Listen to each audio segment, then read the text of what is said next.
Pobreza em Diálogo, um podcast da EAPN Portugal.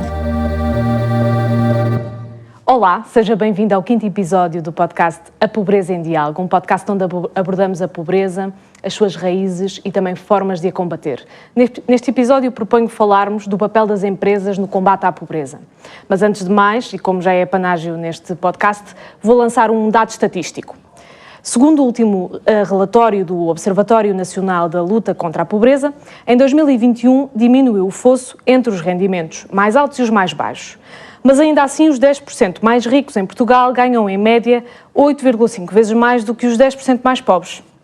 Por isso, mantemos um nível de desigualdade superior ao que tínhamos antes da pandemia e perpetuamos a nossa posição de Portugal entre os 10 países europeus com mais desigualdade de rendimentos.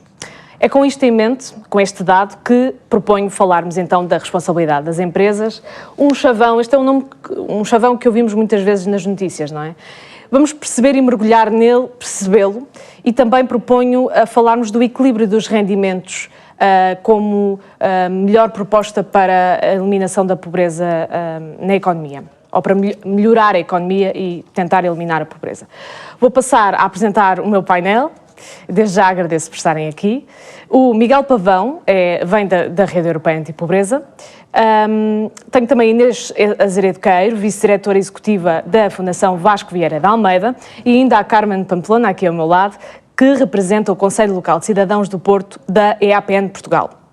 Vamos mergulhar juntos. Miguel, comece por si, para nos explicar se calhar aqui a base, não é? Esta responsabilidade social nas empresas, este chavão de que eu falava. O que é isto exatamente e qual é a importância disto para a EAPN Portugal?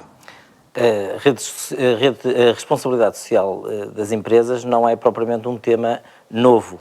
É algo que já está vigente há muitos anos, de que se fala há muito tempo e da qual Portugal já tem alguns exemplos de boas práticas. Contudo, o que é, em primeiro lugar? Acima de tudo, é um compromisso social das empresas que têm, obviamente, uma pretensão de lucro e de gerar lucro, de acrescentar valor ou de devolver valor à sociedade, de forma a criar aqui um efeito, diria, bidirecional. Um ganho para a sociedade, com o envolvimento em práticas de responsabilidade social e muitas vezes também, e agora mais do que nunca, ambiental, e por outro lado, um ganho também efetivo naquilo que é o seu capital, nomeadamente o seu capital humano.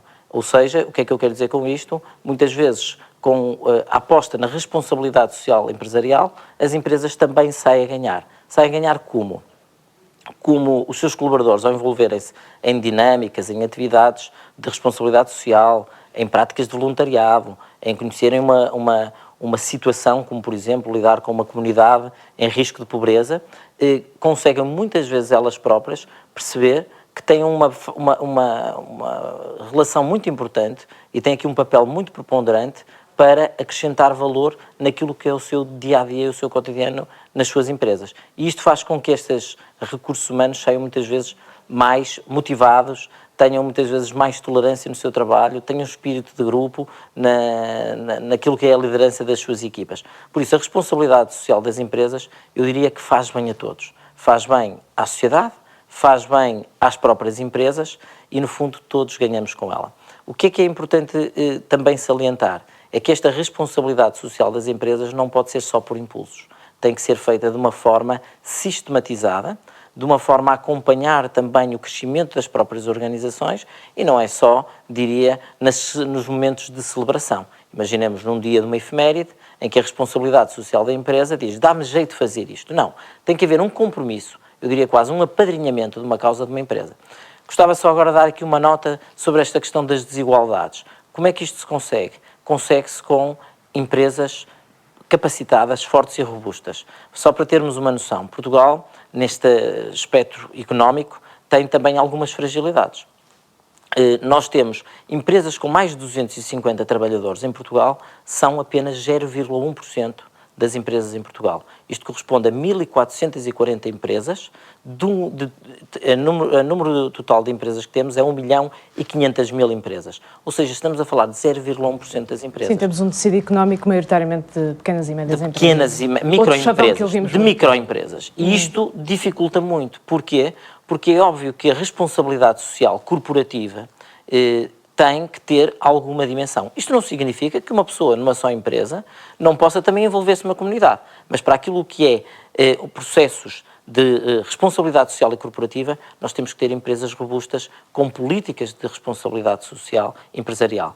E eu, nesse sentido, diria que Portugal também ganha no seu tecido económico, e eu sou uma pessoa que tem uma vertente onde a parte económica é importante para o combate também da pobreza, não é exclusiva, gostava de deixar isso bem claro, não é exclusiva, mas sem uma economia robusta, nós não vamos também ter uma capacidade de reverter situações de vulnerabilidade económica. Portugal tem déficits a nível económico e tem uma situação, uma dimensão, diria, muito preocupante, de mais de 2.200.000 pessoas em risco de pobreza, é quase 20%, e que não tem variado muito. Há oscilações, mas a verdade é que nós temos que trabalhar essa vertente em que há um win-win, uma aposta, em que a responsabilidade social das empresas vai fazer também alavancar muitas vezes o próprio tecido económico. Já vamos ver como é que isso se pode fazer, mas se calhar agora propunha falar com a Inês para abordarmos o caso concreto da Fundação Vasco Vieira da Almeida nesta matéria de responsabilidade social. Quais é que são os vossos principais eixos? Então, obrigada pelo convite para também partilhar aqui um bocadinho o que é a política de responsabilidade social da Fundação Vasco Vieira da Almeida e eu gostava de começar por dizer que a Fundação só tem 5 anos e a Vieira da Almeida, a Sociedade de Advogados, sempre fez e sempre teve aqui um papel em matéria de responsabilidade social. Por sermos uma firma de advogados, a forma de prestar apoio à comunidade começou por ser através da prestação de serviços jurídicos pro bono a organizações sociais sem fins lucrativos, mas mais recentemente a Vieira da Almeida instituiu a Fundação Vasco Vieira da Almeida com o objetivo de termos um maior impacto na comunidade e que fosse para além dos serviços jurídicos pro bono. Por isso, neste momento, a criação da Fundação Vasco Vieira da Almeida teve assim 2 objetivos: ter este impacto maior na comunidade e, por outro lado, e um bocadinho em linha com aquilo que o Miguel também dizia, permitir que os colaboradores da firma se envolvam nos projetos que a Fundação apoia. E se envolvam de diferentes formas, através de voluntariado corporativo, através de ações de capacitação, através de campanhas e eventos que a própria Fundação organiza. Em termos de eixos estratégicos, nós temos alguns eixos prioritários. A educação para a cidadania é o nosso principal objetivo e linha orientadora. Depois, guiamos-nos também através do conhecimento e ciência, da justiça, dos direitos humanos e da cultura. Portanto, a intervenção da Fundação Vasco Vieira da Almeida na comunidade guia-se muito através destes eixos e a forma como intervimos nos projetos é muito ou através de investimento social ou também através de criação de oportunidades para os próprios colaboradores, mas o objetivo dessas oportunidades é apoiar as organizações. Portanto, nós nunca apoiamos ou raramente apoiamos diretamente os beneficiários, somos investidores em projetos que depois, por sua vez, estão na linha da frente no apoio a essas organizações. O tema da educação é, assim, o tema em que provavelmente nós mais projetos apoiamos e este podcast é sobre pobreza e, portanto, há muitas formas de pobreza e no acesso à educação há muitas desigualdades. Isto ficou muito evidente, sobretudo quando veio a pandemia e também aí a Fundação sente que tem um papel muito importante a desempenhar. Por isso, diria que são assim estes os eixos principais. Não sei se quer dar um exemplo de um desses projetos. Sim, posso dar vários exemplos. Nós, quando apoiamos algum projeto na comunidade, pode ser, por exemplo, na área do conhecimento. Nós somos investidores no projeto, por exemplo, do Observatório da Luta contra a Pobreza, da EAPN. Portanto, é uma forma de contribuirmos para o conhecimento e para o estudo deste fenómeno que é tão complexo E, por outro lado, também apoiamos diretamente projetos que intervêm com a população sem abrigo, por exemplo, o Serve the City, a Comunidade Vida e Paz, o CASA. Portanto, ao apoiarmos esses projetos, estamos não só a investir enquanto fundação, mas a permitir que os colaboradores da VDA se envolvam diretamente e participem na entrega de bens, na dinamização de jantares comunitários, ou seja, ir um bocadinho ao encontro das necessidades também dos próprios projetos. Já vamos ver como é que, o que é que isso pode estar a trazer também aos colaboradores. Sim. Queria dirigir-me agora à Carmen, se calhar mais na ótica do utilizadora, vamos pôr isto entre aspas, ou seja, enquanto trabalhadora do outro lado, e tendo presente a sua experiência anterior, né, a sua experiência até agora, como é que acha que as empresas podem de facto atuar nesta área e contribuir? Pois, eu tive experiência já de trabalhar numa empresa, num grande grupo empresarial português, e durante bastantes anos, portanto, estava muito ligada à responsabilidade social e tal como foi dito. Portanto, as grandes empresas têm muito mais formas de conseguirem isso, e embora o nosso tecido empresarial português não é, seja de microempresas, médio e microempresas e pequenas empresas, e já trabalhei também em empresas de dimensão mais pequena, em que a responsabilidade, umas ignoravam simplesmente a responsabilidade social e outras tinham de outro género. E eu vou enunciar aqui, talvez por casos práticos, são boas práticas, não é? Da empresa em que trabalhei, de um grande grupo empresarial português. Os trabalhadores sentiam-se aconchegados e acolhidos, claro, porque tínhamos serviços médicos permanentes, portanto, todos os dias havia um médico de clínica geral e havia uma enfermeira às 8 horas por dia. Havia médicos também de algumas especialidades mais vocacionados para as intervenções que eram necessárias na empresa, e havia com participação nas próteses, etc. Portanto, as pessoas, tal como foi, portanto, aqui a médico-dentista, havia as pessoas que tinham possibilidades de um custo muito reduzido de pôr próteses dentárias ou mesmo próteses para a visão, etc. Ou os óculos, chamados óculos, não é? E outro tipo de próteses. Tinham também uma cantina praticamente a custo zero. Portanto, as pessoas podiam se alimentar. Pronto, era uma forma de retribuição também. Havia almoços e jantares, os jantares para pessoas que trabalhavam mais tarde. Pronto, havia bolsas de estudo, quer para os funcionários, quer para os filhos. Eu também me esqueci de dizer uma coisa, é que os serviços médicos eram para os funcionários, mas também para os cônjuges e para os filhos. Havia uma coisa que eu acho muito importante, que era uma caixa de sugestões, críticas, anónima, onde as pessoas podiam pôr ali o que achavam bem e o que achavam mal, e isso era analisado. E, portanto, podia haver uma direção diferente naquilo que a empresa fazia relativamente aos funcionários. Eu também cheguei a apanhar, depois acabou, havia um professor de ginástica, tínhamos um ginásio, e havia um professor de ginástica no local em que todas as pessoas podiam usufruir. Quando fui para lá também havia uma cooperativa de consumo. Portanto, as pessoas podiam comprar as coisas a preços reduzidos, que depois foi abafado pelas grandes superfícies, quando elas começaram a aparecer, etc. E já mais no antigamente havia também um professor para as pessoas poderem tirar... investia muito na educação, para as pessoas poderem tirar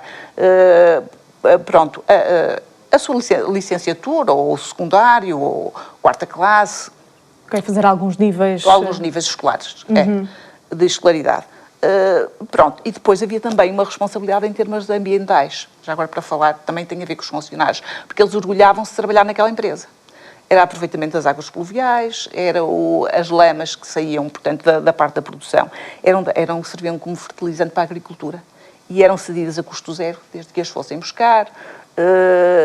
Também estavam imiscuídas, portanto, em alguns projetos sociais, foram também, tanto em Serralves como na Casa da Música, na altura, portanto, foram também membros fundadores e beneficia toda a comunidade, não é?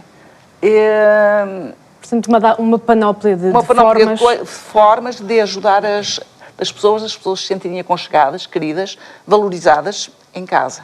Depois trabalhei numa outra empresa, em que era uma média empresa, em que, em termos de responsabilidade social, não tinha. Simplesmente não tinha, tenho que dizer. e também depois trabalhei depois da experiência anterior, presumo que tenha foi uma diferença muito grande. E depois nas pequenas empresas, que tinham alguma, que é engraçado, portanto isto já vai da mentalidade das pessoas também. Pronto, ajudavam em pequenos projetos da comunidade, etc. E pronto, valorizavam a comunidade em que vivia, valorizavam os funcionários.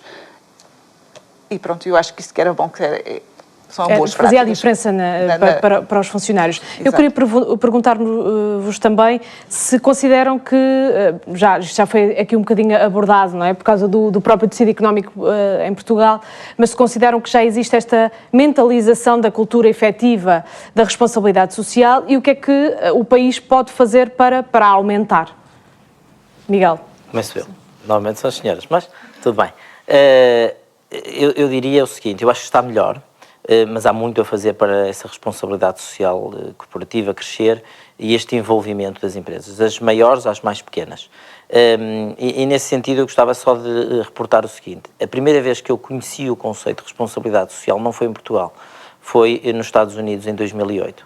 E na altura eu perguntava-me porquê é que grandes empresas, e estou a falar da Nokia, que na altura era muito forte, se envolvia com as questões dos mais jovens e com o envolvimento de responsabilização, de educação e de promoção cívica às gerações mais jovens. Perguntava-me porque é que depois a Universidade de Georgetown apoiou a ONG que eu também me envolvi, que ajudei a criar, que é a Mundo a Sorrir. Não era normal em Portugal, nessa altura, haver este envolvimento de grandes grupos. Pensar, não era normal. E isto que a Fundação Vasco Vieira de Almeida foi também muito pioneira, ajudou aqui, eu diria, a evangelizar muito este tecido e ter pessoas que são advogados de alto gabarito, pessoas que são CEOs de alto gabarito, e num dia esses CEOs estão ao lado de uma instituição social a dizer a uma socióloga que tem que fazer um plano de negócios, que tem que ter uma abordagem com aquela empresa para lhe pedir um financiamento, que tem que se calhar ir a um hospital oncológico, dar uma ajuda a uma criança e tentar humanizar aquele hospital, ou limpar uma praia, por exemplo, ou uma floresta, começou a ser, diria, pontualmente uma realidade em Portugal. Acho que tem vindo a crescer, mas ainda falta muito. E estas coisas às vezes não surgem só por decreto, nem por regulação, nem por obrigação, surgem porque as pessoas têm que ver vantagens. E acho que aí, os advogados estão cá para ajudar e a Vieira de Almeida tem sido importante nesse sentido, podem ajudar a fomentar benefícios para aquilo que é a responsabilidade social das empresas. Eu acredito muito nessa vertente, de pôr uma cenoura à frente de boas políticas, políticas positivas, que têm um lado bom, não é? Um lado benéfico à sociedade, em que as empresas que o fizessem tinham algumas vantagens fiscais. Acredito muito nessa vertente. Porque é aquilo que eu digo, a responsabilidade social compete a todos. Compete aos que estão num nível de desenvolvimento muitas vezes maiores, mas também há aqui uma questão muito importante. Às vezes as próprias empresas têm um lado negativo, não é? No dia em que uma EDP tem uma produção elétrica numa barragem, não tem só um impacto positivo, vai beneficiar muitas pessoas, mas tem um lado negativo. Eu não gostaria, e julgo que esse é um alerta que se deve fazer, que a responsabilidade social corporativa não seja só uma forma de atenuar os impactos negativos das empresas. Tem que ser muito mais do que isso. Tem que ser um contributo de devolver à comunidade e de fazer crescer junto à comunidade, porque isto é como a questão do desenvolvimento humano. Não se pode, e nesse aspecto o mundo não está famoso, não se pode criar zonas de crescimento muito evoluído e ao mesmo tempo numa parte do mundo não ter desenvolvimento capaz. Até porque isso no global não vai fazer... Essa desigualdade perdemos todos com ela. Por isso, a responsabilidade social corporativa tem aqui um campo tremendo de evolução. Acho que nos podemos contentar e animar de dizer que em Portugal estamos muito melhor e nesta última década eu sou testemunha disso do que se evoluiu, mas também em muitas organizações que estão envolvidas, tento muitas vezes estimular essas práticas de responsabilidade social, de envolvimento social, que às vezes até são pontuais e noto relutância e renitência. Por isso, isto muda porque as pessoas têm um mindset diferente. Se as pessoas conseguirem esse mindset, começa exatamente por essa mudança. Acho que há cada vez mais líderes e responsáveis de instituições, organizações, empresas que estão mais sensíveis para isto. E eu espero que esta seja a mensagem a levar para o podcast para essas responsáveis das organizações. Sim. Carmen e Inês, só numa frase pedia, então, se calhar, um exemplo daquilo que pode ser feito. Sim, antes do exemplo eu gostava de referir aqui e trazer aqui para a discussão o tema dos Objetivos do Desenvolvimento Sustentável, porque acho que nós neste momento temos linhas orientadoras muito claras sobre aquilo que é possível, que é necessário e que é urgente que se faça em matéria de responsabilidade social. Nós temos 17 objetivos.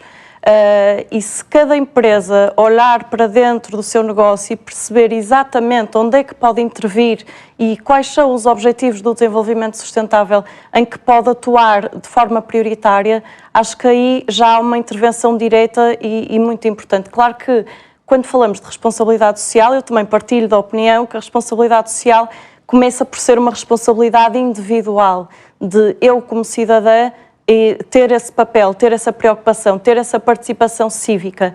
Mas como os próprios trabalhadores exigirem de alguma forma isso às empresas? Sim, mas isso começa-se a notar e, portanto, o que eu ia acrescentar é, claro que as empresas devem se envolver, devem promover, isto deve partir da liderança para os colaboradores, mas acho que se não for pelas questões obrigatórias, acho que cada vez mais também em matéria de retenção de talento, as novas gerações, se tiverem de optar por trabalhar numa empresa A ou B, se calhar vão escolher aquela que sabem que tem uma preocupação do ponto de vista social e ambiental, que sabem que vai de encontro aos valores que a própria pessoa procura, porque a nova geração quer se envolver diretamente, quer ter voz, quer saber que o sítio onde trabalha todos os dias é uma empresa que é preocupada com estas questões e que não olha para estes objetivos com indiferença. Portanto, acho que, por um lado, é preciso colaborarmos mais e não trabalharmos cada um no seu negócio, porque nesta matéria não pode haver concorrência, tem que haver colaboração e acho que é importante o envolvimento de todos os agentes públicos, privados, pessoas a título individual, organizações, porque só colaborando cada um com o seu papel, no nosso caso é muito através do tema da educação e serviços jurídicos, mas outras empresas terão as suas áreas core e têm. Portanto, eu gosto de olhar para este tema com esperança, acho que estamos a evoluir, estamos a melhorar, mas é importante o envolvimento. Pode ser que a nova geração ajude a mudar um bocadinho. Carmen, não sei se quer acrescentar alguma coisa. Quero só deixar uma mensagem. Acho que, portanto, a pobreza e, portanto, tem a ver com a responsabilidade social das empresas. É de toda a gente, são todos os agentes, todas as pessoas, os cidadãos das empresas, de todas as empresas, organizações não governamentais, etc. E, portanto, acho que o papel portanto, não é só o terceiro setor, mais focalizado nisso. E acho que, pronto, há um papel muito grande das empresas que têm responsabilidade social. Como é que podem combater um bocado a pobreza? Acho eu, na minha ótica, pelo menos. São as políticas salariais, sim, as formações, capacitações, pronto, bom ambiente de trabalho. Aqui não estivemos a abordar isso, mas obviamente é por onde se começa. Sim, e pronto, eu acho que é muito por a inclusão de públicos vulneráveis também. Portanto, há pessoas, há desempregados de longa duração, que têm os seus problemas, portanto, há os ex-reclusos, há os migrantes, há as etnias, e uma coisa que é preocupante hoje, os jovens, há uma certa resistência à contratação de jovens. E, portanto, a inclusão nas empresas deste público, acho que seria de mérito, não é? E também, ao mesmo tempo, acho que podem incutir nas empresas um ambiente ou uma cultura de solidariedade, não é? Para com estas pessoas e de inclusão das pessoas conviverem com todos os Talvez públicos. incluírem nas empresas a melhor amostra daquilo que é a sociedade fora da empresa. Exato. Não é? E não esquecer a igualdade de género, essas coisas, não é? A igualdade de oportunidades, também que muitas vezes à partida as empresas não contratam e as mulheres também já sabemos que em termos remuneratórios, infelizmente, ganham menos que os homens a fazer exatamente a mesma coisa. Muitas vezes só querem homens, não querem mulheres, porque têm filhos, etc, etc. Pronto. Ok, isto era outra conversa. Mas é uma conversa também igualmente importante. Eu tenho de agradecer aos três. Muito obrigada, Inês, Miguel e Carmen, por terem estado aqui e por termos chegado à conclusão óbvia, não é? Que é neste entrelaçar de mãos entre empresas e sociedade que, de facto, se consegue maior responsabilidade social e maior combate à pobreza. E é neste entrelaçar de mãos entre empresas e sociedade que terminamos mais um episódio da Pobreza em Diálogo. Não sem antes referir que a identidade visual e as ilustrações são da artista Helena Beatriz. A produção é da EAPN Portugal em parceria com a Filtro Produtora. Eu sou a Joana Ascensão e vemo-nos no próximo episódio.